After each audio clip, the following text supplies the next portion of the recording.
Good morning and welcome back to another edition of Gary's Movie Emporium. Today is a Thursday and it's the 13th of April. Or 15th of April, I'm sorry. I always mess up the days. I'm thinking today is my wife's day off and messed me up with her birthday on the 13th. But today's the 15th and it's a Thursday. I'm going to apologize for that. A little bit of a brain cloud there. First up, I got this on an out and about. I had got some stuff from eBay. Went and picked up some Big Lots. And got some Hamilton book as well. Pretty much breaks down what I got in this video this morning. But first up, I got this at the Dollar Tree. Stars James Jurdy, Jessica Clarke, Rob Lowe, and Burt Reynolds. Pocket listing. Looked kind of interesting, so I thought I'd grab it. I think I might have grabbed it before, but it didn't stand out to me as much as some movies that, you think you might have got before, but you weren't. You were kind of on the fence. This very much falls in that category. But then I got it home and looked at it. I was like, yeah, I don't know if it's because I've seen this in so many videos, or if I did get it, but it's rated R. It's Momentum Pictures and Orion Pictures as well. 16 by 9, 92 minutes. English 5.1 Dolby Digital. That's pocket listing. Pretty happy I picked that up though, even if I do have it again, because I don't think it was like all over the wave. I mean, I know people probably grabbed it, and I wasn't sure about this one either. It's from Echo Bridge. It's rated 14A, so it tells me it's probably Canada released. Painted Woman. Western here. Echo Bridge. 109 minutes. 5.1. 235 by 1. It's made from Echo Bridge distributed it, but it was actually released through SP Releasing and Chasing Sunsets Productions. So it's a Western. From what I saw the trailer, it was more of a dramatic Western. More like a dramatic revenge Western from what I saw of the trailer. I think this girl's like passed hand to hand to elder gentlemen and stuff, and I don't know. Back then, they had to provide their husband, whether they were old or whatever. Is kind of, well, it isn't kind of, it is sexist, but women didn't have any rights back in these days, and this movie proves it more or less. And I'm sure there's going to be some things that are hard to sit through with the subject matter, with the way they treat women or treat this woman. But it looked interesting. It's just kind of a little bit more dramatic than I like my Western. I like a good dramatic Western, but I like it full of shoot 'em up, chasing people on horses and that kind of thing. But this one looks more like in a dramatic vein, so might not be everybody's cup of tea, but then again, it might be really good. I don't know, but I picked it up anyhow. And then next up, I had to pick this up. I had Kate Beckinsale in it, and Jim Sturgis, Ben Kingsley, and Michael Caine. Stonehurst Asylum. The Inmates Will Rise, from the director of The Call. And I'm not sure if this is the first movie that people said that Kate Beckinsale actually did nudity in. I have no idea. I could have swore this was the movie, but I'm not sure. Not that that matters, but you hardly ever see her do nudity, and I remember people saying stuff about that, but it looks pretty interesting. From the producers of Apocalypto and Braveheart.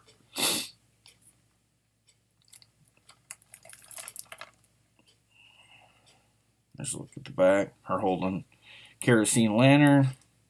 Like it's kind of creepy walking through the Stonehurst Asylum. The name alone makes it sound creepy, but I don't know if it is. That's Stonehurst Asylum. And then I got another one here. I'm not sure if I got this in the Dollar Tree or if I picked this up on eBay, but it's called Followers. From SKD, along with, well, or in other words, Synchronized Films. Had a slew of film festival selections. It also got an official selection right here in my area in upstate New York, film festival in 2017. Be careful what you share online. Guess the characters Brooke and Caleb of social media. Celebrity couple are celebrating their anniversary on a camping trip deep in the woods. They plan on recording the entire trip for their fans, and Caleb even has a surprise for her to make this weekend extra special, but they are not alone. Helpless and cut off from all communication, Brooke and Caleb are being followed by Nick and Jake, two aspiring filmmakers hell-bent on filming a documentary on how easy it is to track someone down through social media and kill them. Kind of sounds a little bit like they took the tall man to heart here, kind of, but in a different direction. It's kind of like they were taking that kind of idea and running with it to make this movie. It's called Followers. Kind of creepy considering I have my own YouTube channel. You know, I can't imagine somebody becoming so obsessed that, you know, they want to track you down to kill you, but takes all kinds, I guess they say. Then next up, got these from Big Lots. First up is a double feature starring John Travolta and Nicolas Cage, Face Off, and Cage in Snake Eyes. Right here. Very popular at Big Lots. Probably almost at every store that I've ever seen, at least 2 or 3 over, but I had to go through 3 or 4 of them because some of them had punctures into them. Some of them had the warping with the covers, like, you know, wavy warping going on.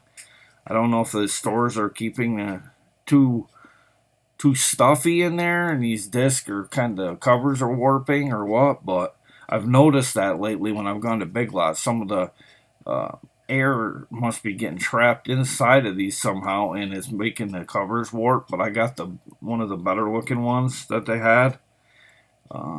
Sometimes at Big Lots, I don't know if you notice, there will be titles that you want and then you don't end up getting them because I could have got every one of those Penny Dreadfuls, but my problem with it was there was digs on the corners, bent covers, plastic was torn off it and then people had gouged things on it. It's just a bad experience. Like, you know, you'd think people would pay a little more attention to their customers over by the movie rack just because they're damaging the items and stuff.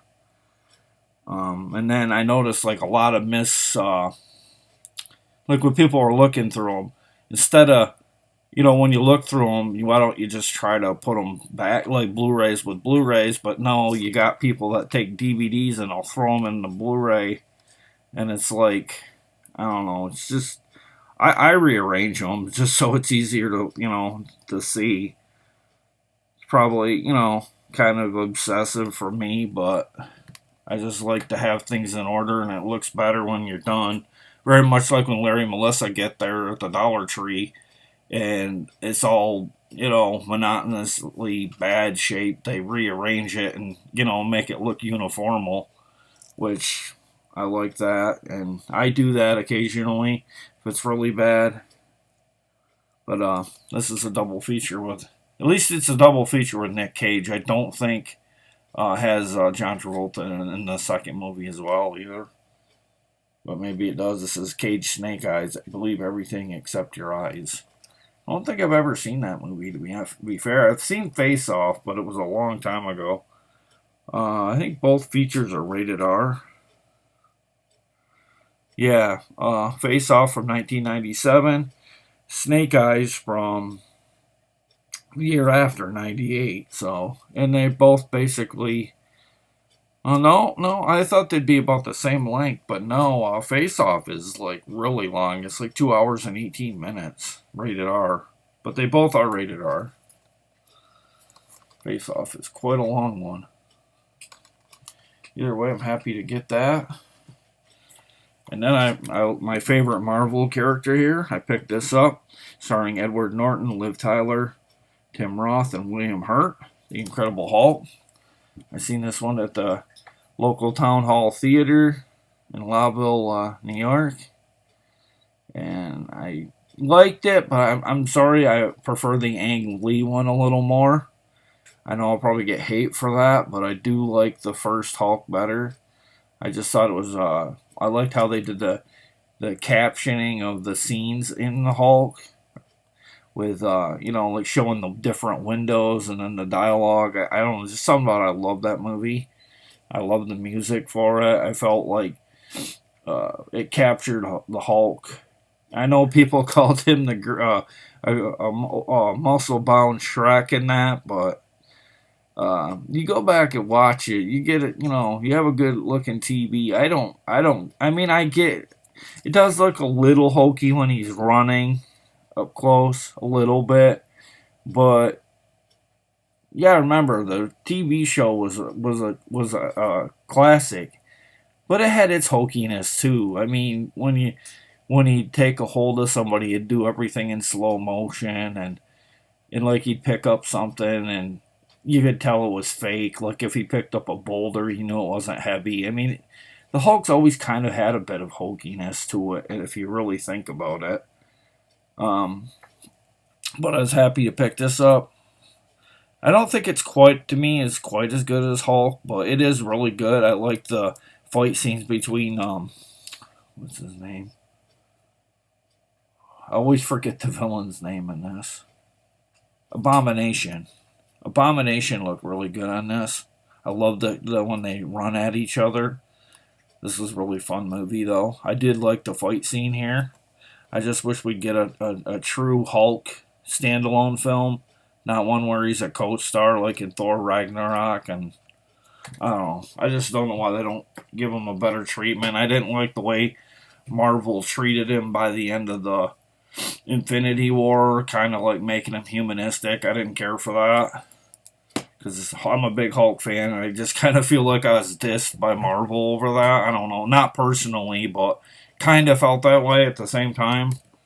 Being a Hulk fan, it kind of felt like he was the star of the first Avengers movie. I felt stole the movie, and then bam, I think they. I don't know. I think they reversed his popularity just the way they wrote him by the end of the movie series.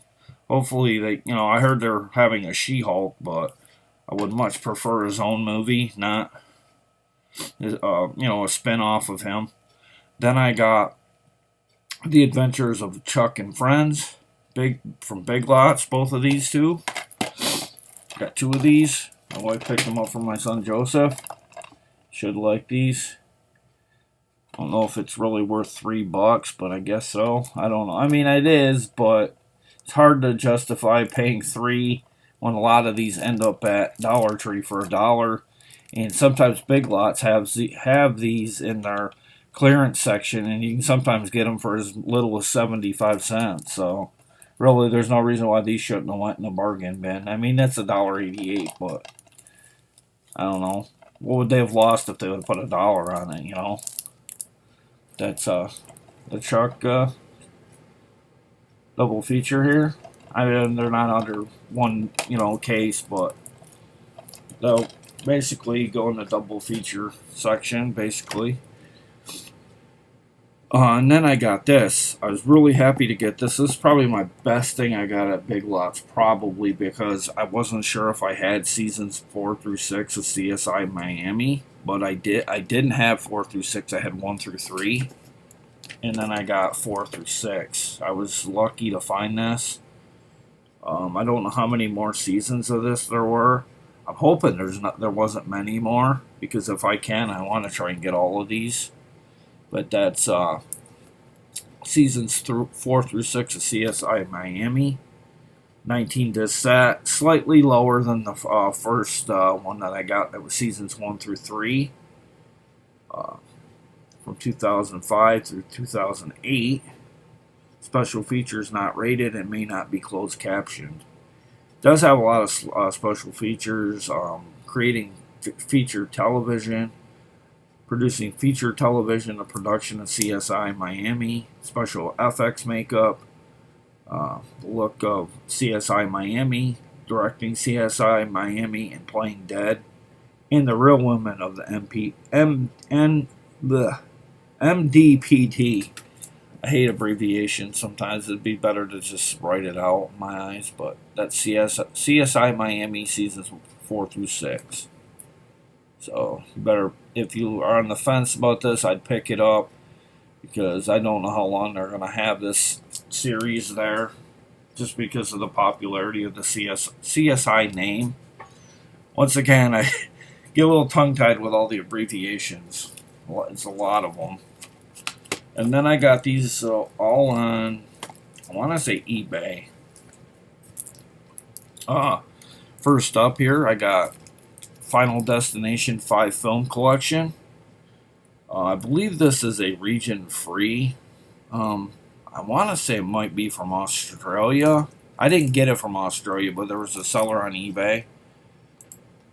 I think he put in the parenthesis that it was an Australian import. I might be wrong.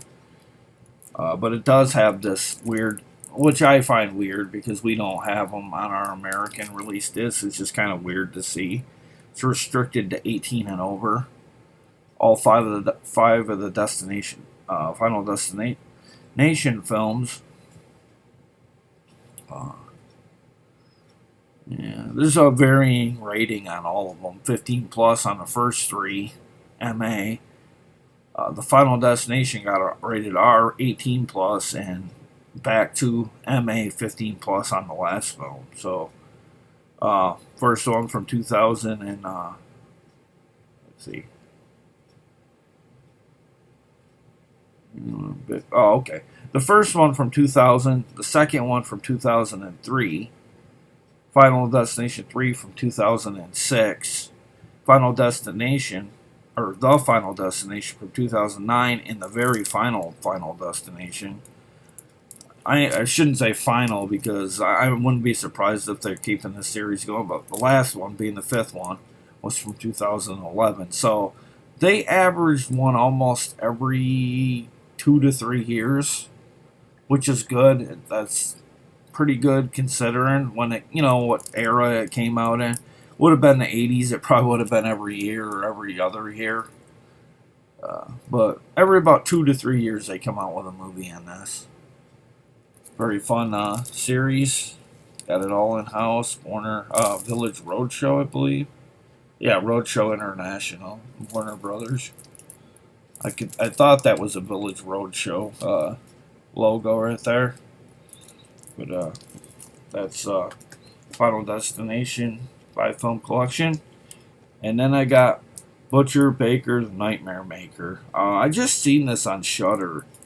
I do believe this is a region free player or disc, starring Jimmy McNichol and Susan Tyrrell and William Asher. Susan Tyrrell does a really good job in this. It kind of felt like almost like she kind of like was an early Kathy Bates in this. Kind of felt like she's very much like Annie Wilkes in Misery, just in the aunt form, where she tried to be, the best aunt she could, but she was a little clingy to her son in this. And I mean, she was getting like really, really, really close. It was kind of like almost incestuous close, and it was just like kind of cringy at times, but how she pulled this off, and then he went with it and stuff. And this too has not Hillary Duff, what's her name? What is her name? Julia Duff. Julia Duff is a very young Julia Duff in this. She played in the show Newhart, the one with Larry, Darryl, and Daryl. That Newhart, not the Bob Newhart show, but she played in this. This is I think it says it's a 1982 film. No, a 1983 film. It's either 82 or 83, but clocks in at 92 minutes. Uh, Hard to read a lot of the back because I want to say it is in Italian, maybe? I'm not sure. I can't remember what country it did come from, but it is in English, though. It's just got, like this kind of writing. But it's actually called Night Warning, is what it's really called. But this was a really good one. This one was pretty intense by the end. Wasn't expecting much. I watched this on Shudder, and I was really impressed with it, so I had to pick it up. And it's a black Blu-ray or disc cover kind of, case. But that's The Butcher, the Baker, the Nightmare Maker. And then I finally got the last Sharknado. It was the last one I needed, because the last that I showed with the Steelbook apparently didn't have Sharknado 6. This one is Sharknado 6, starring Ian Ziering from Beverly Hills 90210, and we all know Tara Reid. The last Sharknado, It's About Time. It's a Cinedigm title, 93 minutes. Widescreen version. A slew of extra special features. I think it had Dee Snider in it. See, hard to make up some of the actors on the back here. Definitely had Dee Snider in it. Yeah. See,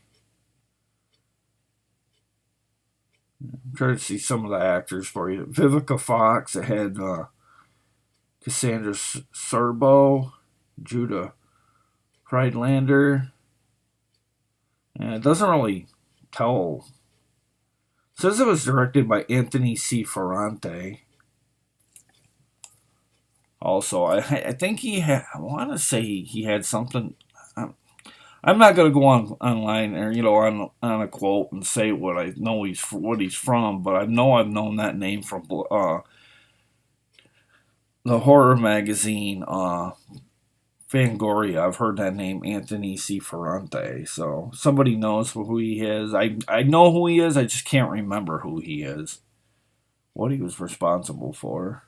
But that's the last Sharknado.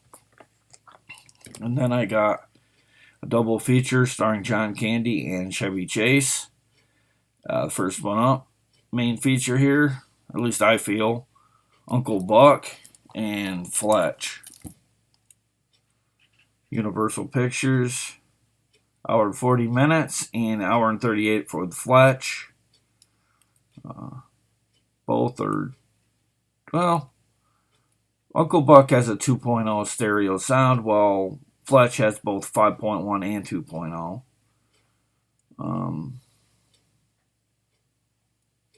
Looks like the better deal, though, is Fletch, because it comes with more bonus features, and doesn't say anything about Uncle Buck having bonus features, which kind of surprises me, because I think Fletch was a cult favorite, but everybody, I hear a lot about Uncle Buck. I would have thought there would have been some special features, just because of the passing of John Candy, and I don't know. I think this comedy is more of a thinking man's comedy, whereas this is just a balls out farce, much in the vein of like Dutch, Planes, Trains, and Automobiles. Kind of like, kind of like if Ed O'Neill starred in this role. I could have actually seen Ed O'Neill play Uncle Buck as well. I mean, it's just so interchangeable. And I think it was a it was a John Hughes film. So that's probably why I liked it so much, because I like a majority of his films.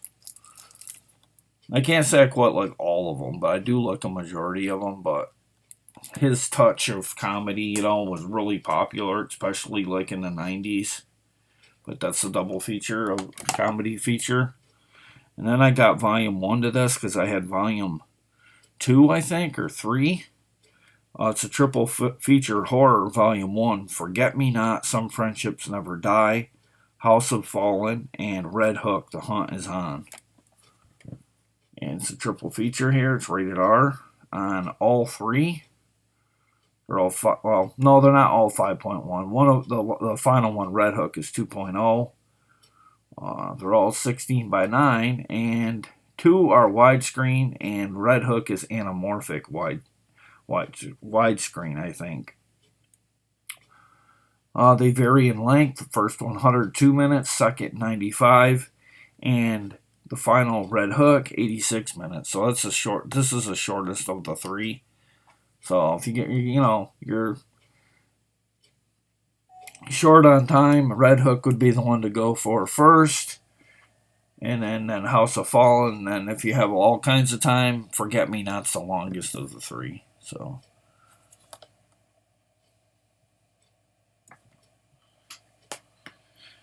And then this came the other day, but the disc was loose. But believe it or not, I don't know if it just popped out just while it was the mail carrier was delivering it, but it had no scratches or anything like that, and I was very happy it didn't because I really like the double feature of this, The Descent Part 2. I had shown Part 1 in a video not too long ago, and then I got Part 2 just the other day. It says scary, tense, gory, fun, utterly brilliant, darker, bloodier, and even more claustrophobic.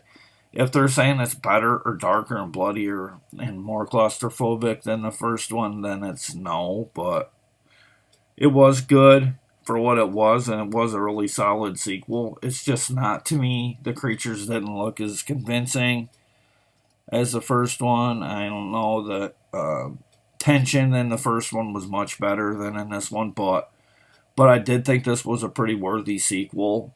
I personally wouldn't have went back down in here if you paid me all the money in the world after what happened to the lady in the first one.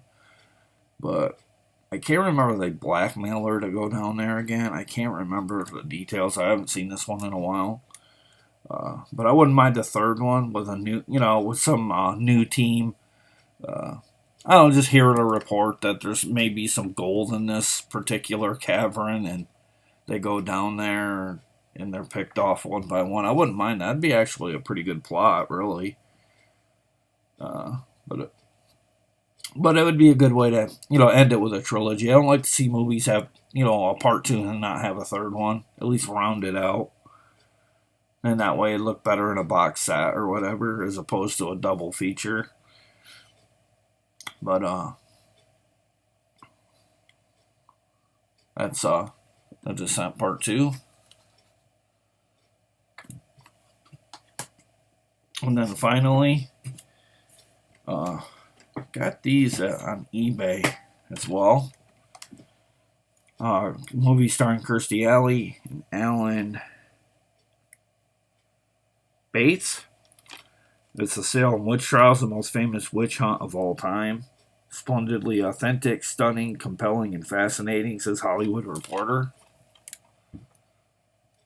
It's an Echo Bridge, 191 minutes. So I take it might be like a 2-part film, maybe. It also stars Kirstie Alley, Rebecca De Mornay from Hand That Rocks a Cradle, Kristen Booth, Shirley MacLaine, Peter Ustinov, and Alan Bates. Basically, it revisits the 1692 Salem witch trial going on, and it took place in Salem, Massachusetts, not North Carolina, not North Carolina or whatever, but Massachusetts. And it was directed by Joseph Sargent. It says it was a Canadian release disc as well, based on the back.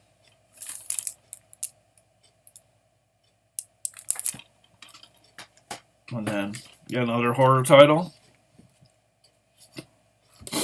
From the creator of Final Destination, Sleep No More. This was in the Dollar Tree wave, and I could never get it from anybody in trading or anything. It was a very popular one when it got listed for getting it on Larry and Melissa's Instagram page. I missed out by a few minutes, and then I ended up picking it up anyway. But it's Sleep No More. Had to get it. It's horror. It's an RLJ Entertainment. 235 by 1, 91 minutes, 5.1. Basically, about 5 graduate students are conducting a study to prove the theory that once you've passed 200 hours without sleep, you will never sleep again. So, pretty cool looking title. And that's Sleep No More. And next up, I must have forgot to put this with the Big Lots. I was thinking I got this on. For some reason I thought I got this on eBay, but because of the slip. But I got this at Big Lots as well. The DVD plus digital copy of Tad, the Lost Explorer. Very much like an animated Indiana Jones. As you can see, it kind of goes for that Indiana Jones look. It's a Dove-approved title. This was an actually pretty darn good animated movie. Pretty fun. No, I did not get this one for Joseph. I got this one for me. I like this one. I always liked this one after I've seen it as a family movie night. I always liked it.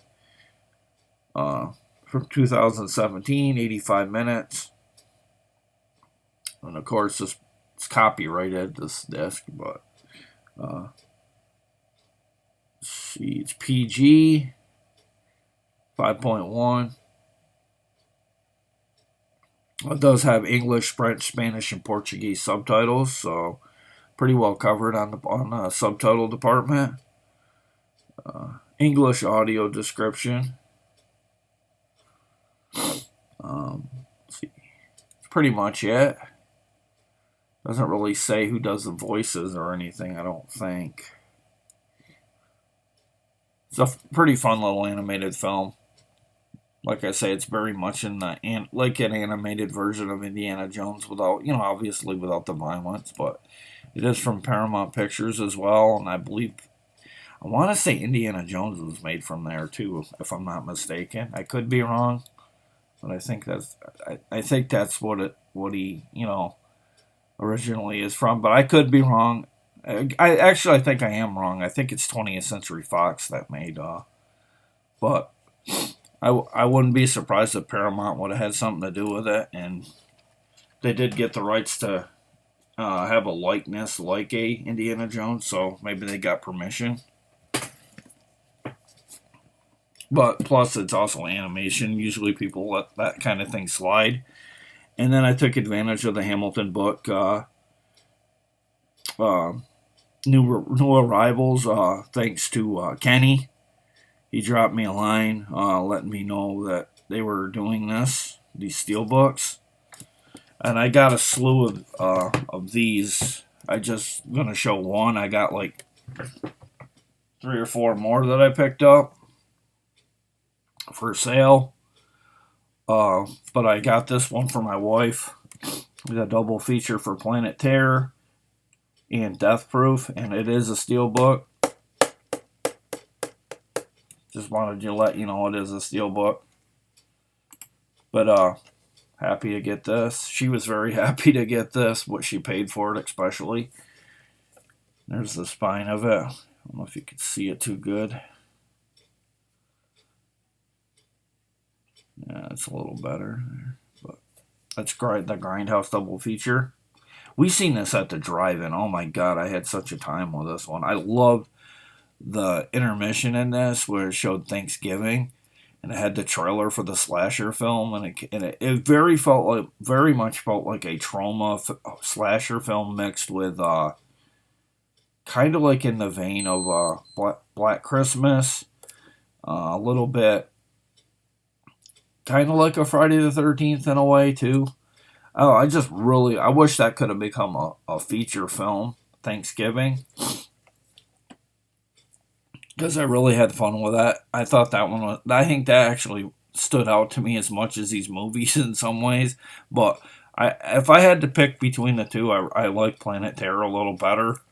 Just because it has a zombie, and love the music in this one. And I'm more of a horror. This is horrific too, but this one's a little bit more on the comical side at times.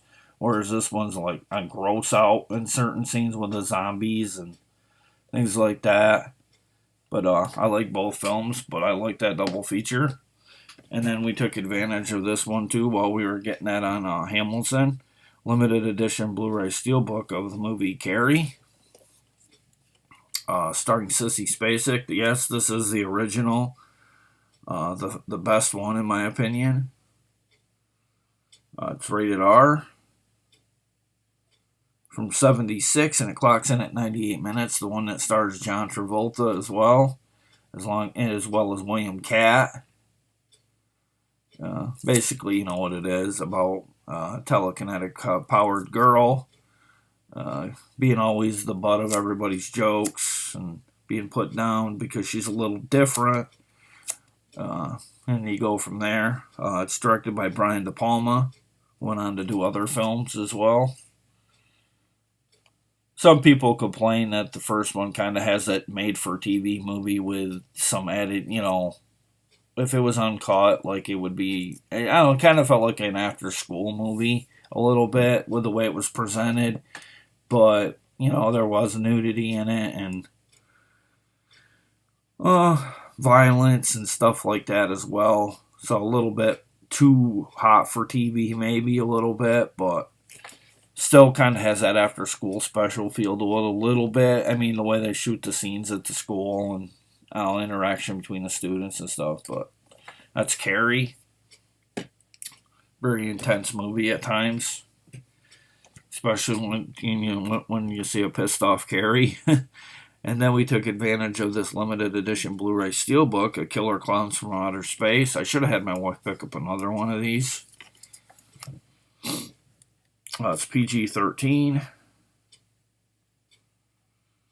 Let's see. Audio commentary with the Chioda Brothers, 5 featurettes, and so on. 1988, 86 minutes.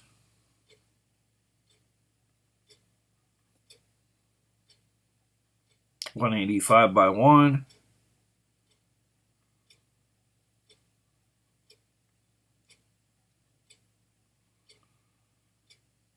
I wonder if my wife will just end up giving me this one just because she knows I'm a huge Killer Clowns fan. I don't know. I hope so. Because I'd hate to miss out and not get one because I do love this film. I used to watch this every Halloween. But that's my video for this morning. And I'd like to cut out showing this final look at the last Steelbook and the last movie in this video this morning. Killer Clowns. Take care, guys. Be safe out there. Take advantage of Hamilton if you get a chance. Head on over to eBay, see what they got. Check out Big Lots. Check out anything you come to mind. I know Deep Discount's a really good place too. There's Stinky Tuna for your hard to get titles sometimes that they do on demand for people. Be sure to check out anything that pops in your head that you're looking for, because you never know, there might be some place else that gets it cheaper. See you later, guys. And with that, I'm out. See you later.